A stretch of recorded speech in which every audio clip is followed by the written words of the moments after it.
պինդ ընկույզների և փափուկ չամիչների մասին։ Կիրգիզական հեքիաթ։ Ապենդին մի անգամ մտածում է իր այգուց խանի համար ընկույզ տանել։ Որոշում ու այդպես էլ անում է։ Ճանապարհին նրան մի ծանոթ մարդ է հանդիպում ու հարցնում. «Էդ ուր, բարով ապենդի,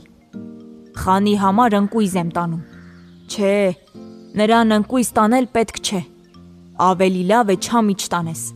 նա չամիչ շատ է սիրում», ասում է ծանոթը։ Ապենդին լսում է նրան, տուն է գալիս, թողնում ընկույզը ու խանին չամիչ է տանում։ Բայց պարզվում է, որ խանը բոլորովին էլ չամիչ չի սիրում ու իր ջիգիտներին հրամայում է. «Ապենդիի բերած չամիչը իր գլխովը տվեք»։ Եվ ջիգիտները սկսում են չամիչով խփել ապենդիին։